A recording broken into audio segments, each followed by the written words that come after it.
एक गांव में टुनटुनी नाम की एक चिड़िया अपने छोटे भाई गोलू चिड़ा के साथ रहती थी। उन दोनों की देखभाल करने वाला कोई नहीं था और वो दिन भर अपने सर पे फलों का टोकरा लेकर पूरे गांव में घूमती थी। फल ले लो, फल ताजे ताजे मीठे मीठे रसीले फल ले लो। वो फलों को बेचकर उससे मिलने वाले पैसों से अपने घर का खर्च चलाती थी। टुनटुनी मुश्किल हालातों से नहीं घबराती और खूब मेहनत करती थी। वहीं दूसरी तरफ गांव के बाहर जंगल में एक बहुत बड़ा महल था, जहां के राजा हरिया तोता को फल खाने का बड़ा शौक था। वो दूर दूर के जंगलों से अपने लिए फलों को मंगवाते और उन्हें बड़े चाव से खाते थे। राजा हरिया तोता को हर दिन एक नया फल खाना बहुत अच्छा लगता था। एक दिन की बात है, टुनटुनी अपने फलों के टोकरे को लिए जंगल में फल बेच रही थी। फल ले लो, फल ताजा ताजा मीठे मीठे फल ले लो। तभी राजा हरिया तोता को टुनटुनी की आवाज आती है और वो अपने सेवकों से कहते हैं, जरा देख कर आओ, ये कौन है? हम भी तो देखें इसके फल कैसे हैं। जरा मेरे लिए इस चिड़िया से फल खरीद कर लाओ। फिर राजा के सेवक टुनटुनी चिड़िया के पास जाते हैं। हे सुन चिड़िया, हमारे राजा जी ने फल मंगवाए हैं। तेरे फल मीठे तो है ना? अगर तेरे फल मीठे नहीं हुए तो समझ ले तू तो गई जान से। ये सुनकर टुनटुनी चिड़िया ने डरते डरते कहा, मेरे फल बहुत मीठे हैं और मुझे यकीन है राजा जी को ये फल जरूर पसंद आएंगे। फिर सेवक टुनटुनी चिड़िया से फल लेकर राजा हरिया तोता को लाकर दे देता है। राजा हरिया तोता फल खाकर बहुत खुश होते हैं। अरे वाह, कितने स्वादिष्ट मीठे मीठे फल हैं। मजा आ गया खाकर। सुनो सेवकों, कल से जब भी ये चिड़िया फल बेचने यहाँ आए तो तुम उसके सारे फल खरीद लेना हमारे लिए, समझे? और अब जब भी टुनटुनी महल की तरफ आती तो राजा उसके सारे फलों को खरीद लेते थे और बदले में टुनटुनी को इनाम भी देते थे। इस तरह दिन गुजर रहे थे। राजा हरिया तोता सिर्फ टुनटुनी से ही फलों को खरीदने लगे और इस तरह टुनटुनी को भी खूब पैसे मिल जाते और उसका घर बहुत अच्छा चल रहा था। तभी एक दिन राजा हरिया तोता को पहाड़ों के फलों के बारे में पता चलता है। वो उन फलों को खाने के लिए उत्साहित हो जाते हैं और अपने सेवकों से कहते हैं, सुनो कालू कौवे, मैंने सुना है कि पहाड़ों के फलों का स्वाद बहुत ही अच्छा होता है और वहाँ के फलों की बात ही कुछ और है। हमें वहाँ के फल चाहिए, ये हमारा आदेश है। पर महाराज, पहाड़ों पर जाना असंभव है। वहाँ जो भी गया वो कभी वापस लौट कर नहीं आया। रास्ते में ही शिकारी चील उसे मार देते हैं। ये सब हम नहीं जानते हैं। हमें वहाँ के फल चाहिए, वरना जिंदा तो हम भी नहीं छोड़ेंगे।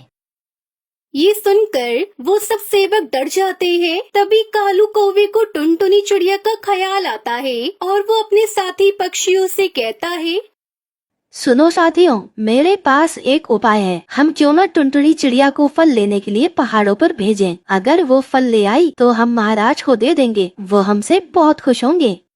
ये सोचकर कालू कौवा अगले दिन टुनटुनी चिड़िया के पास जाता है।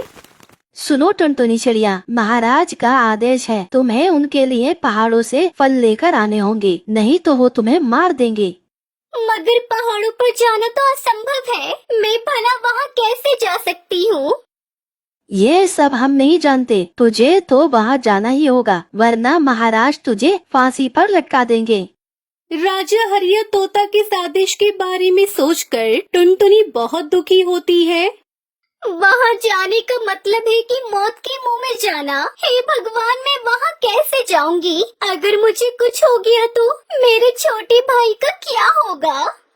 अगले दिन टुनटुनी बिना कुछ सोचे समझे हिम्मत करके राजा के आदेश को पूरा करने के लिए निकल जाती है। लेकिन टुनटुनी ये बात नहीं जानती थी कि पहाड़ों पर जाने के रास्ते में उसे शिकारी चीलों का सामना करना होगा। तभी कुछ देर बाद वो पहाड़ों पर आ जाती है। तभी चील उसे घेर लेते हैं। मजा आ गया। आज शिकार खुद चलकर हमारे पास आया है। कितने दिन से हम भूखे थे, आज हमारी भूख मिटेगी इस चिड़िया को खाकर। नहीं, मुझे छोड़ दो, मुझे जाने दो, मुझे माफ कर दो। जैसे ही वो चील उसे मारने के लिए आगे बढ़ते हैं, तभी अचानक वहाँ एक तेज रोशनी होती है और एक परी आ जाती है। वो अपने जादू से उन चीलों को वहाँ से मारकर भगा देती है और टुनटुनी की जान बचा लेती है। अरे बेटी, तुम यहाँ इस खतरनाक पहाड़ पर क्या कर रही हो? अगर आज मैं यहाँ नहीं आती तो यह चील तुम्हें मारकर खा जाते। टुनटुनी परी को राजा के आदेश के बारे में सब कुछ बता देती है। तभी वो परी टुनटुनी के सामने एक बड़ा सा फलों का घर प्रकट कर देती है और टुनटुनी से कहती है, ये लो जादुई फलों का घर टुनटुनी। इस घर में तुम्हें हर तरह के फल मिलेंगे। तुम्हें फल लेने के लिए यहाँ पहाड़ों पर आना नहीं पड़ेगा।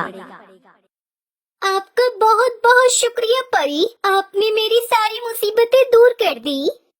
फिर टुनटुनी चिड़िया खुशी खुशी उस फलों के घर को अपने साथ ले जाती है और राजा के आदेश को पूरा करती है और उन्हें खूब सारे पहाड़ी के फल खिलाती है। राजा हरिया तोता टुनटुनी के इस कारनामे से बहुत खुश हो जाते हैं और उसे खूब सारा इनाम देते हैं, जिससे टुनटुनी बहुत अमीर हो जाती है। अगले दिन राजा हरिया तोता का सेवक कालू कौवा टुनटुनी चिड़िया के पास जाता है और उसके फलों को देखकर वो बहुत हैरान हो जाता है।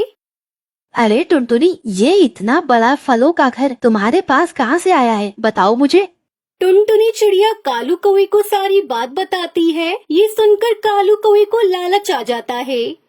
अच्छा, ऐसी बात है तो मुझसे बहुत बड़ी गलती हो गई इस चिड़िया को वहाँ भेजकर। चलो, पर कोई नहीं, मैं अपनी गलती सुधार लेता हूँ। अब मैं खुद पहाड़ों पर जाऊँगा, हो सकता है मुझे भी जादुई फलों का घर मिल जाए।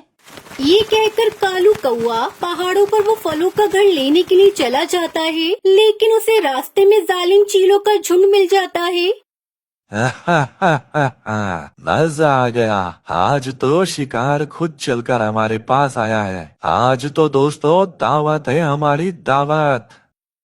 फिर वो शिकारी चील कालू कौवे को मारकर खा जाते हैं और इस तरह कालू ने टुनटुनी के लिए जो गड्ढा खोदा था, लालच के कारण वो खुद ही उसी में गिर जाता है। वहीं टुनटुनी अपने भाई के साथ खुशी खुशी अपने जादुई फलों के घर में रहने लगती है और अपने जादुई फलों को बेचकर वो अपनी जिंदगी गुजारती है।